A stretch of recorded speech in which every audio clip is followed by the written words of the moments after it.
Hey guys, this is Editors Depot and you're watching another intro template tutorial. Feel free to pause this video at whatever moment you wish if we're going a little too fast for you. And if you have any questions, leave them down below in the comment section. We always reply to every single comment, and if we're away for a minute, just go ahead and comment down below and there's very friendly people that will help you, guaranteed. It's important to remember that this is a pre-made tutorial that we've carefully selected and approved because we noticed that it works the exact same way. If you have any questions, comments, or it's just not working for you, just leave a comment down below and we'll get back to you, guaranteed. Now this tutorial requires both Adobe After Effects and Cinema 4D. You will absolutely require them. If you do not have them, go ahead and visit EditorsDepot.com. We can do any template customization at very affordable prices. Just feel free to select the template you wish and check out with it and detail everything you want on the template. Now that that's out of the way, all you're going to want to do is open up the Cinema 4D file. So here it is, and we already have it open, so we're going to go ahead and bring it up. And as you can tell, everything is ready to go. All you have to do is replace the text, render, and you're done. Except one little thing, there's sometimes problems that come up with the templates, and I'm going to go ahead and cover them here. Sometimes the audio will be included, and you don't have to worry a bit about that. As you can tell on this template, the audio is included. It's not a problem at all, and sometimes the font is not included. If it's not, all you want to do is of course look for the text layers. They will look a little like this. Select it, and then hit font, and select any font you wish. You can visit designerdepot.net for any font you wish. The first thing you want to do is of course modify one of the text layers. So here it says your. I'm going to go ahead and hover the text after I select it and replace it with editors. I'm going to do the same thing for the second layer behind that one. I'm going to hover the text and write editors.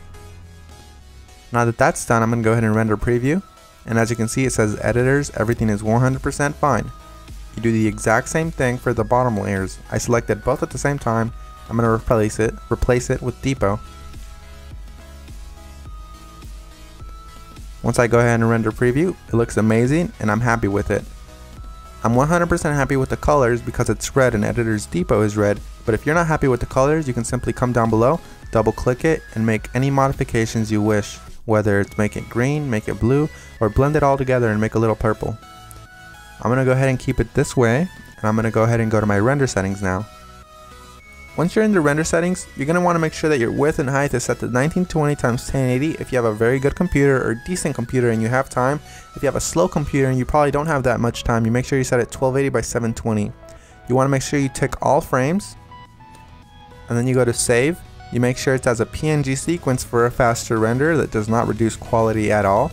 And you want to make sure you select file here. Make sure you make a folder for this one render sequence that's alone and empty. Mine is template render, and I'm going to name my every single sequence render. You close that and you begin the render. While it finishes rendering, I'm going to go ahead and open up my Adobe After Effects file and go ahead and get started with that for you guys. As you can see, that says that there's two files missing, so I'm going to go ahead and find them for my computer. So I'm going to wait for it to load, and as you can see, it says here that the audio is missing. I'm going to go ahead and double click the file, and I'm going to find it for the computer. It should be included in the template, and if it's not included, we're sorry and we're going to do our best to try to help you, but if it's not, you can go ahead and include any audio you want. As you can see here, it's not included, so I'm going to go ahead and just drag in one of my copyright-free files that I have in my library. You can use the one that we're using for this tutorial. Another really quick tip you can actually follow is just close this, right click the file, and go to rename. You can actually copy the entire name if it still has the original name of the song. Then you go back to YouTube, you paste that there, and you download the file from there. You want to make sure it's copyright free and you're not breaking any laws though. Once you've gone ahead and replaced your song, you're going to want to go ahead and replace the other thing that was missing, which is of course the PNG sequence. It might be a PNG file, .png, or it might be an MP4 file, or anything within those regards, like QuickTime for example. You're going to go ahead and double click it and replace it with your render sequence. I'm going to select the first frame, scroll all the way down just to be safe, and select the last frame. You want to make sure you do the same thing, all while holding shift, so it selects every single one. You make sure you tick on sequence here where it says PNG sequence. You should have that option for Windows as well. You hit open and it will import every single one and it'll make it look like a video. That makes your render much faster and it looks the exact same. So we're 100% done. Assuming you have every single one of the plugins required, you're 100% done, and if you don't, you're going to have a black screen similar to this. But if you do have a black screen similar to this, you're going to just want to make sure you troubleshoot it by turning off or turning back on whatever adjustment layers might be messing up your entire video. As you can see here, all of the adjustment layers, one of them within these messed up the entire render, so I'm going to go ahead and turn them on one by one. That one's fine, that one's fine. Oh, this one's the problem here. So you make sure you turn them back on and you're done. So I had one layer that messed everything up, and that's because I do not have the correct plugin.